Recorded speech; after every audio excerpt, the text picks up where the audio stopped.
Iya, shalom saudara. Selamat siang, kita kembali berjumpa ya di Tanpa Terasa.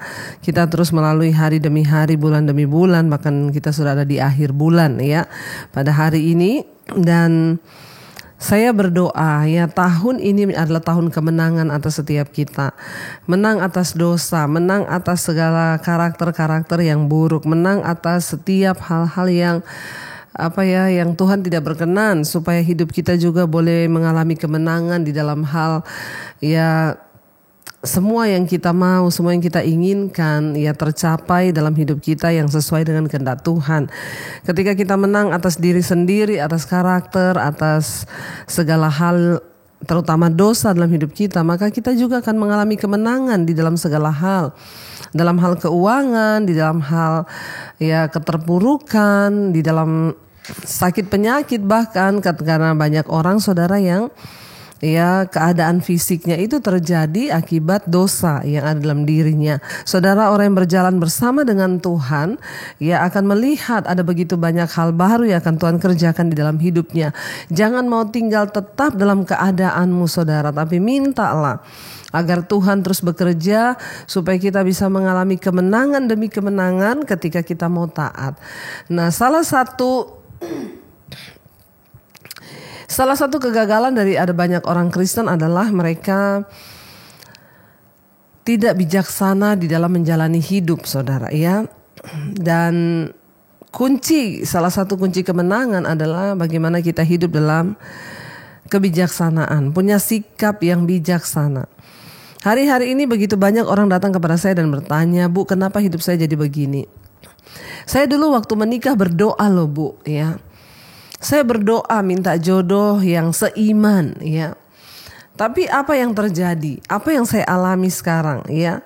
Buktinya saya sudah menikah dengan yang seiman, tapi apa yang saya dapatkan? Rumah tangga saya tidak berbahagia. Ada yang datang kepada saya, dulu saya mau bekerja sudah berdoa loh Bu, tapi ya kenapa pekerjaan saya seperti ini saja? Saudara, setiap persoalan yang kita alami di hidup ini jawabannya ada pada firman Tuhan. Ya, dan kita membutuhkan kebijaksanaan agar hidup ini semakin ya mengalami kemenangan demi kemenangan. Saya ingin kita baca dulu saudara. Ya, apa kata firman Tuhan, bagaimana kita bisa memiliki kemenangan di dalam hidup kita, bagaimana kita ini tidak mengalami hal-hal yang fatal dalam hidup kita sampai akhirnya kita merasa ya kalau sudah datang keadaan yang fatal, lalu kita berkata Tuhan di mana, kenapa Tuhan gak tolong, lalu banyak orang akan memilih untuk menyerah. Ya, dan hari ini kita akan belajar Amsal 27 ayat 12 berkata begini saudara. Orang yang bijak ya melihat malapetaka, bersembunyilah dia. Orang bijak melihat ya malapetaka, dikatakan kalau orang bijak melihat malapetaka, bersembunyilah ia. Tetapi orang yang tak berpengalaman berjalan terus lalu kena celaka. Ayat ini berkata, kalau orang bijak melihat malapetaka, bersembunyilah dia. Ya, tetapi orang yang tak berpengalaman berjalan terus lalu kena celaka. Ada begitu banyak orang mengalami rancangan kecelakaan di dalam hidupnya. Kenapa saudara? Padahal Alkitab berkata, Tuhan bilang, aku ini tahu rancangan apa yang ada padaku ya mengenai kamu, yaitu rancangan kebahagiaan. Aku akan memberikan kepadamu hari depan yang penuh harapan, yang penuh kemenangan. Aku tidak memberikan kepadamu bukanlah rancangan kecelakaan, tapi rancangan yang mendatangkan damai sejahtera. Tapi banyak orang datang dan berkata, tapi Bu, hidup saya ini kayaknya celaka terus. Ayat ini berkata, ya, kalau orang bijak melihat malapetaka, bersembunyilah ia. Tetapi orang yang tak berpengalaman berjalan terus lalu kena celaka. Banyak orang celaka dalam rumah tangga, celaka dalam usaha, celaka dalam berbisnis, celaka semua dalam segala hal. Kenapa? Karena penyebabnya satu, ya, tidak bijaksana, saudara. Untuk bisa memperoleh kemenangan dalam hidup ini, kita harus menjadi orang yang bijak, kata firman Tuhan. Supaya tidak banyak kecelakaan yang kita alami dalam hidup. Ya, jadi kita mengalami kemenangan demi kemenangan. Yuk kita baca bersama bagaimana menjadi orang bijaksana. Mazmur 119 kita baca bersama ayat 98 mulai. Firman Tuhan berkata di sana, perintahmu membuat aku lebih bijaksana daripada musuh-musuhku, sebab selama-lamanya itu ada padaku. Ayat 99, aku lebih berakal budi daripada semua pengajarku, sebab peringatan-peringatanmu ku renungkan. Ayat yang ke-100, aku lebih mengerti daripada orang-orang tua, sebab aku memegang titah-titahmu. Ya. 101, terhadap segala jalan kejahatan aku menahan kakiku, supaya aku berpegang pada firman-Mu. Bagaimana kita bisa menjadi orang yang bijaksana di hidup ini sehingga tidak banyak rancangan kecelakaan, kegagalan yang kita alami? Ya, yang pertama ayat ini berkata, ayat 98, Mazmur 119, perintahmu membuat aku lebih bijaksana daripada musuh-musuhku, sebab selama-lamanya itu ada padaku. Firman Tuhan itu membuat kita bijaksana. Ya, kenapa di sini dikatakan dari musuh-musuhku? Saudara, dalam hidup ini ada banyak orang yang ingin menjatuhkan kita. Dalam hidup ini ada banyak musuh, kita mau atau tidak, kita suka atau tidak. Bahkan mungkin orang yang dekat dengan kita pun akan menjadi musuh kita diam-diam. Ya, tapi itu ya sudahlah, ya itu urusannya memang ya seperti ini. Yang penting bagian kita tuh apa, saudara?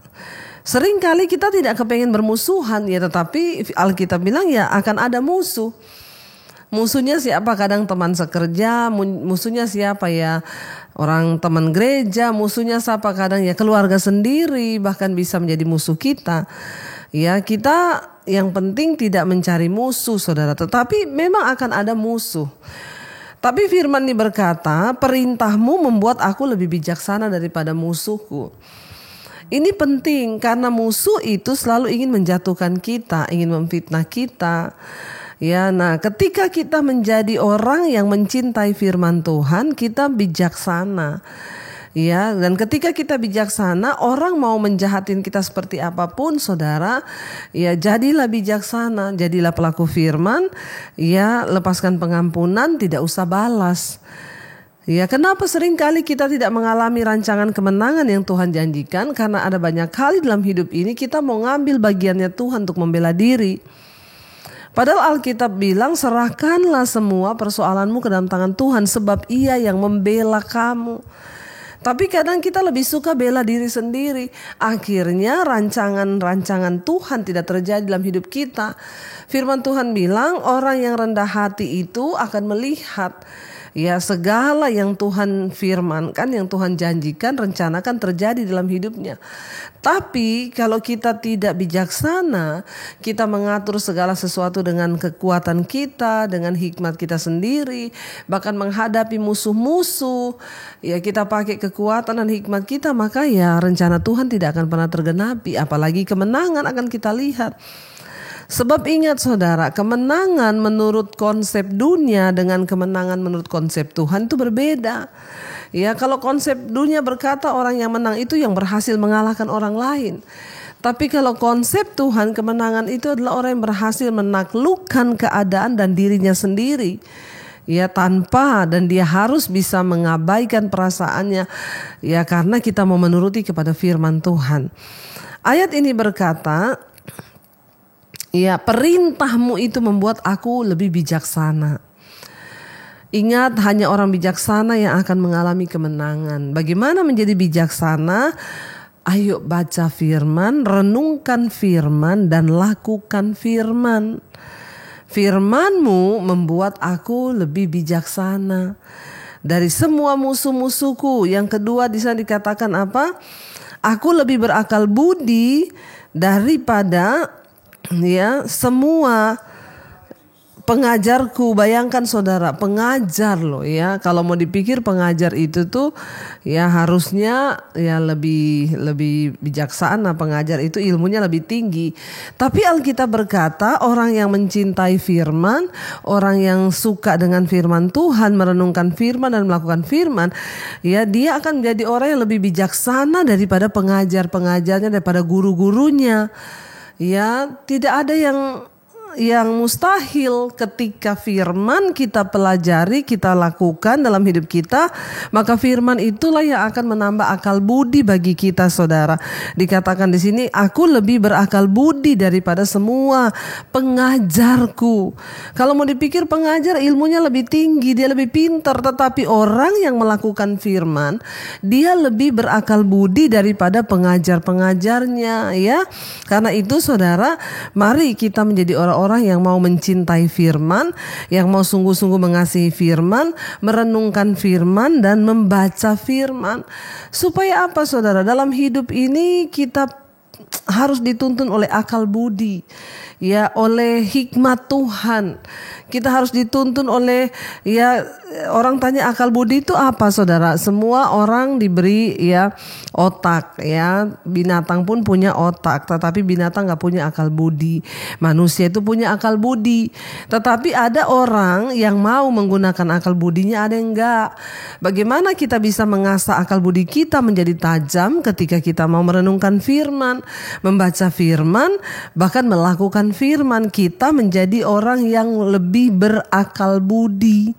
Saudara, kalau ketemu dengan orang, saudara, ya kita mau ngomong firman aja ya, kita gak usah pakai bahasa-bahasa kita yang ribet.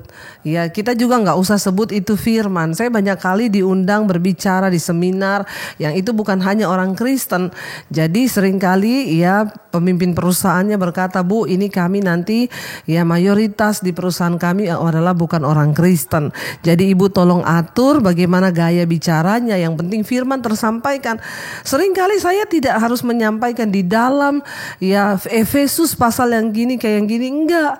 Ya seringkali saya hanya menyampaikan ya kayak tadi kalau kita sampaikan di kalangan orang sekuler firman Tuhan, ya. Kalau orang bijak melihat malapetaka, bersembunyilah dia, tetapi orang yang tidak berpengalaman berjalan terus lalu mendapat celaka. Nah, kita ngomong begitu aja, saudara, itu sudah ya seperti hikmat yang ya itu hikmat yang sangat tinggi bagi orang sekuler yang tidak mengerti firman. Ya mereka akan wow, luar biasa ya, padahal itu firman. Kenapa ayat ini berkata orang yang suka merenungkan firman dia lebih berakal budi daripada pengajarnya? Karena orang yang merenungkan firman dan melakukan firman itu dia memiliki hikmat ilahi. Dan firman itu melampaui segala ilmu yang ada di dalam dunia ini. Karena itu rajin baca firman, terutama bagi saudara anak-anak muda, remaja, hidupmu tuh masih panjang. Ya, berdoalah supaya Tuhan beri firman-Nya. Rajinlah membaca firman. Ya, dikatakan di sana, aku lebih berakal budi daripada semua pengajarku, sebab peringatan-peringatanmu itu kurenungkan.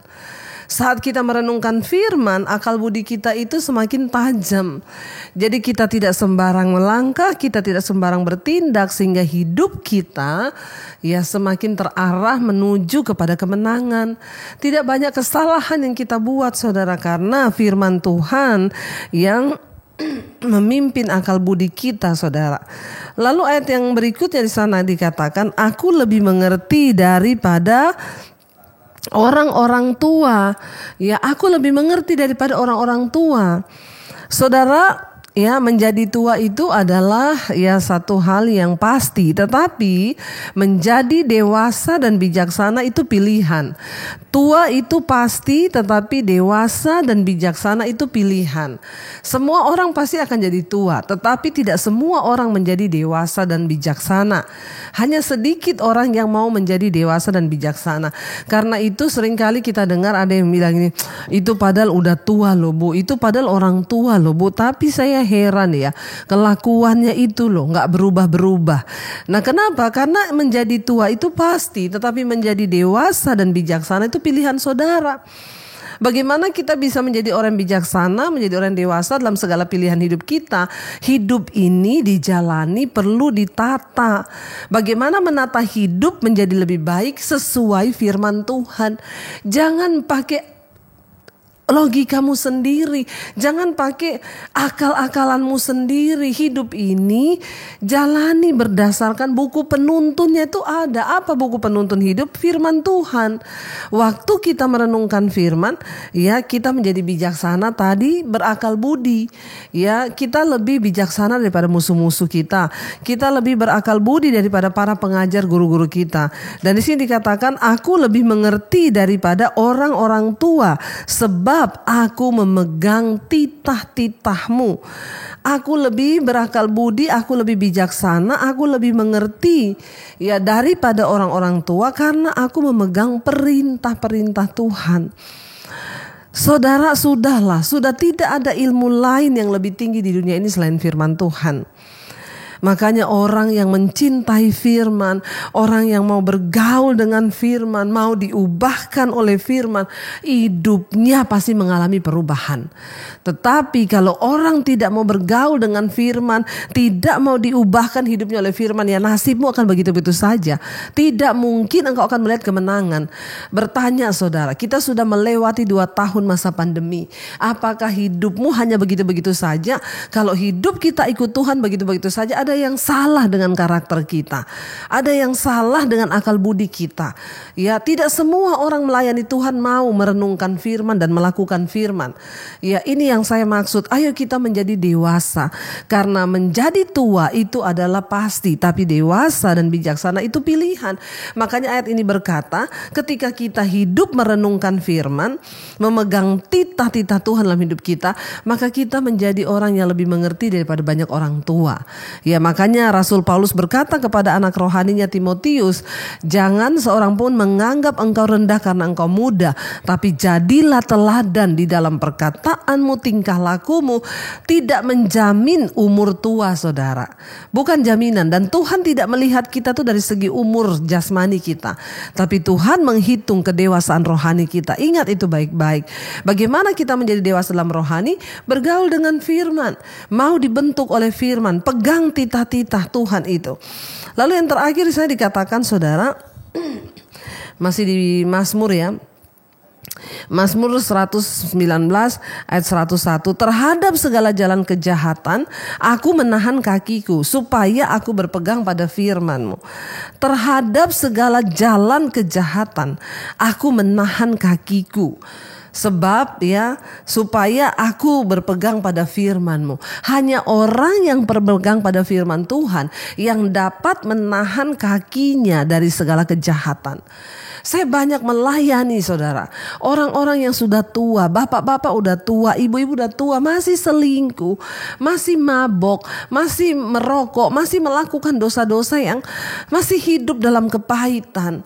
Hidup ini mau dibawa kemana saudara? Ayat ini berkata, ya, terhadap segala jalan kejahatan aku menahan kakiku. Kita punya kuasa untuk menahan diri tidak melakukan dosa waktu kita memegang firman Tuhan. Banyak orang datang kepada saya dan berkata, Bu, bagaimana caranya saya bisa keluar dari dosa ini? Bagaimana caranya, Bu, saya ini terhindar? Saya ini jatuh bangun terus dalam dosa, Bu, kenajisan. Saya ini jatuh bangun terus dalam perselingkuhan. Saya bilang, karena kamu tidak mencintai firman. Sama dengan kamu tidak mencintai Tuhan. Orang yang mencintai Tuhan, dia mencintai firman. Waktu kamu berpegang pada firman, kakimu itu terjaga dari jalan kejahatan. Tapi kalau engkau memilih hidup dengan hawa nafsumu, ya silakan saja. Ya, Tuhan juga gak pernah paksa orang. Engkau memilih untuk binasa, ya itu pilihanmu. Tapi dari awal Tuhan tidak menentukan kita untuk binasa. Tapi kalau engkau binasa, apalagi nasibmu saudara hancur berkeping-keping, ya hanya karena kesalahanmu, engkau tidak bijaksana, ya sudah terjadilah saudara. Hari ini kita sama-sama belajar terhadap segala jalan ya, aku menahan terhadap segala jalan kejahatan ya, aku menahan kakiku supaya aku berpegang pada firman-Mu. Mari saudara, kita bisa dan punya kuasa untuk menahan diri dari kejahatan. Jangan melangkah kepada jalan kejahatan. Kita punya kepekaan untuk membedakan mana yang jahat, mana yang tidak. Kita punya kepekaan untuk memilih mana dosa, mana bukan. Ayo kita sungguh-sungguh hidup mengasihi Tuhan dengan hidup dalam kekudusan hari-hari ini. Supaya apa? Engkau kita melihat saudara bagaimana Tuhan itu sanggup untuk melakukan segala perkara. Tuhan itu sanggup untuk mengubahkan hidup kita.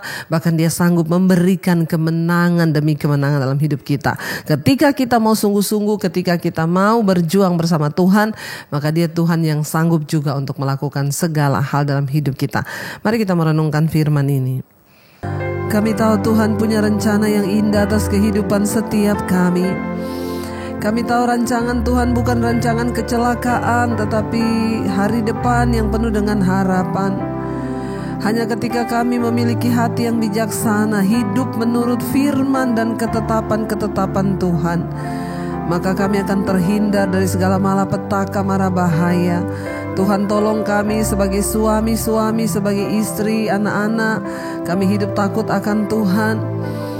Berkati setiap mereka juga para pengusaha. Sebagai pengusaha kami butuh hikmat Tuhan untuk memutuskan segala sesuatu. Sebagai anak-anak muda yang sedang bergumul dengan mencari jodoh dan pasangan hidup, Tuhan juga beri hikmat, akal budi, kebijaksanaan agar kami tidak salah memilih, supaya rencana Tuhan tidak gagal atas hidup kami. Terima kasih Bapa, bahwa kami untuk terus merenungkan firman-Mu, mencintai firman-Mu, dan hidup di dalam firman Tuhan. Hamba berdoa untuk setiap mereka Bapa hari-hari ini yang sedang ada dalam pergumulan yang berat. Tuhan turut bekerja campur tangan mendatangkan kebaikan. Berapa banyak di antara saudara yang membutuhkan topangan doa hari ini? Angkat tanganmu di tempatmu, saya akan berdoa buat saudara. Bapa, Engkau melihat setiap tangan yang terangkat. Mereka yang sedang bergumul dengan sakit penyakit, Tuhan sembuhkan. Mereka yang bergumul dengan masalah keuangan, Tuhan pulihkan. Mereka yang bergumul dengan segala persoalan dan beban hidup yang berat, Tuhan Engkau yang sanggup memberi jalan keluar. Tolong setiap kami Bapa, berikan kebijaksanaan, akal budi, dan ajar kami untuk terus memiliki komitmen berpegang kepada firman Tuhan. Terima kasih Bapa, pengurapan-Mu turun atas setiap kami. Kami terus berdoa buat bangsa dan negara kami Indonesia. Berkat Tuhan tercurah bagi bangsa ini. Berkati Bapak Presiden Jokowi, wakilnya, dan seluruh jajaran kabinet yang ada. Bahkan setiap kami hari ini diberkati Tuhan. Mari buka hati dan tanganmu saudara. Terimalah kiranya berkat rahmat dari Allah Bapa, cinta kasih dari Tuhan Yesus Kristus, bahkan persekutuan dengan Allah Roh Kudus menyertai hidup kita semua mulai dari hari ini, bahkan sampai kali yang kedua Tuhan Yesus datang kembali menjemput setiap kita. Nama kita tercatat di dalam kitab kehidupan. Terima kasih Bapa, di dalam nama Tuhan kami Yesus Kristus kami sudah berdoa. Kami mengucap syukur dan kami terima semua berkat-Mu. Haleluya, haleluya, amin, amin, amin. Tuhan Yesus memberkati, shalom dan happy Sunday.